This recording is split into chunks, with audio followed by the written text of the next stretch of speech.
G'day everyone, Matt from Crank Engineering, and quick video today. I just want to talk about how you would identify when your chain and sprockets are worn and need to be replaced.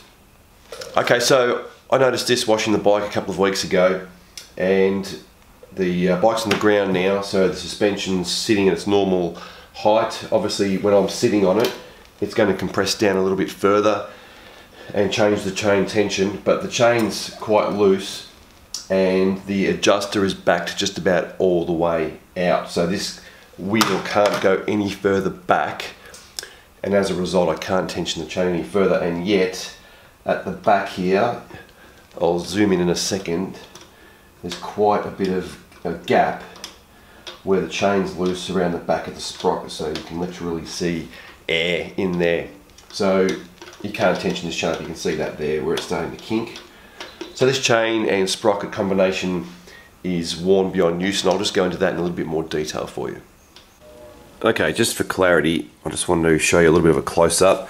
So I've just taken off this is the cover for the brake light switch, and I've just removed that, and you can see there's a master link clip here, so this chain will come off quite easily.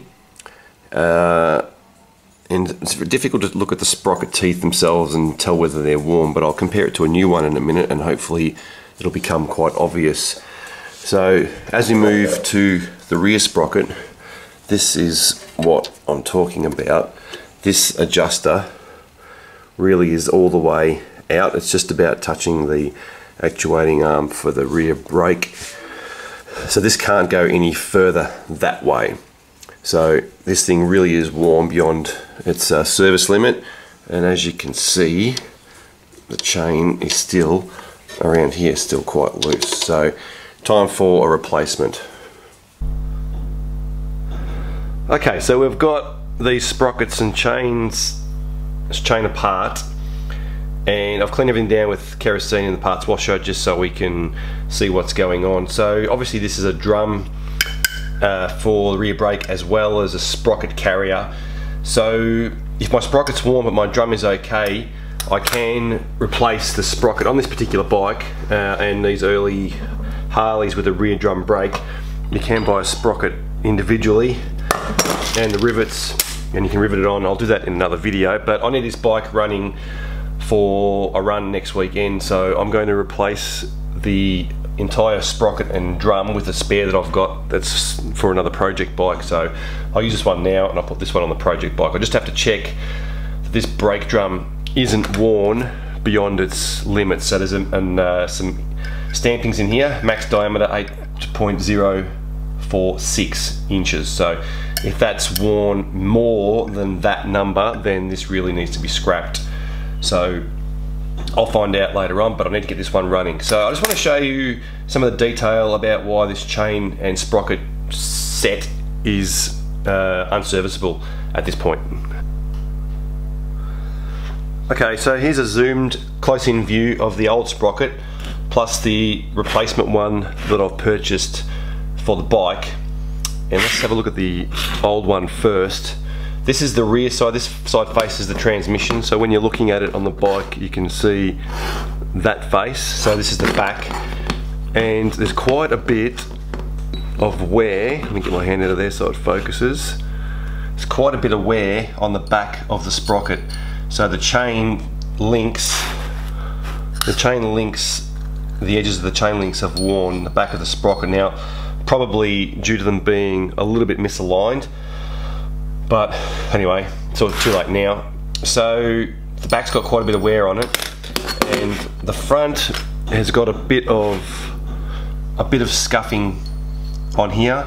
But if I compare these two, a brand new one with the worn one, the profile of the sprocket is quite a bit different to a new one. It's quite worn.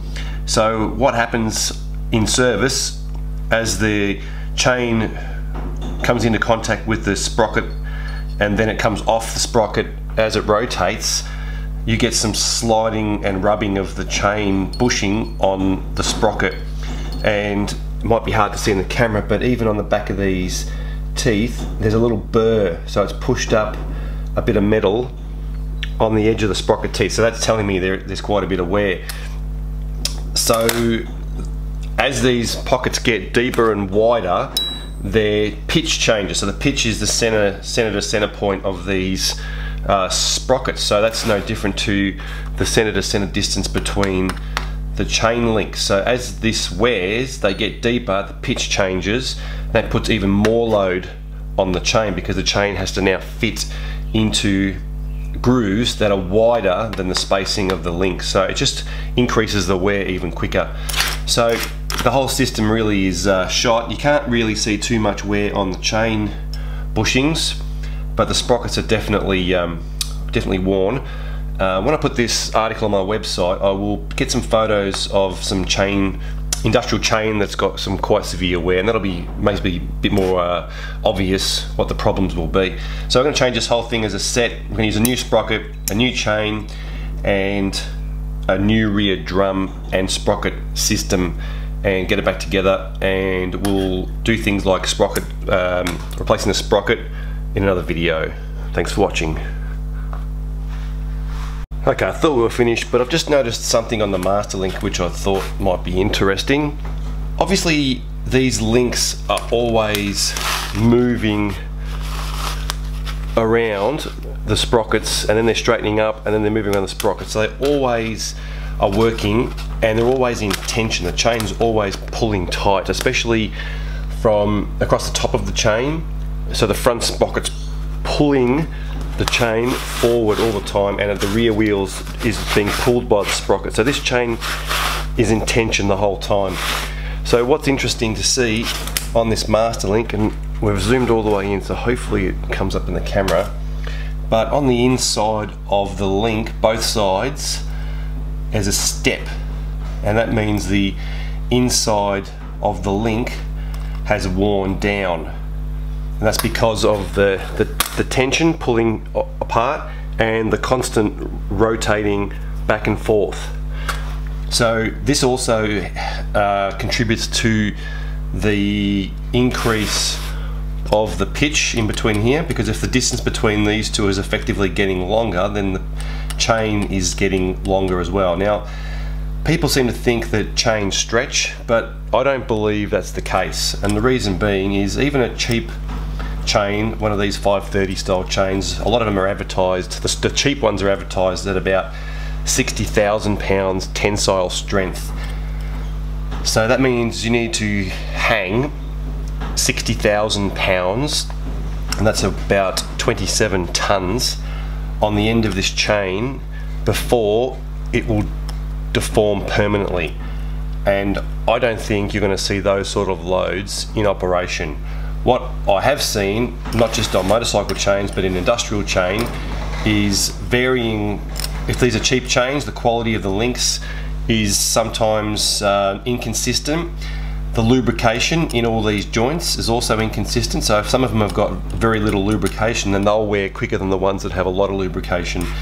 So in this particular case, the master link's definitely showing some wear on the inside of the pins. So that's another reason why the chain doesn't stretch, it elongates, the pitch elongates, and also helps, or also contributes to wear of the sprocket. So hope that was useful and interesting. Thanks for watching. See you next time.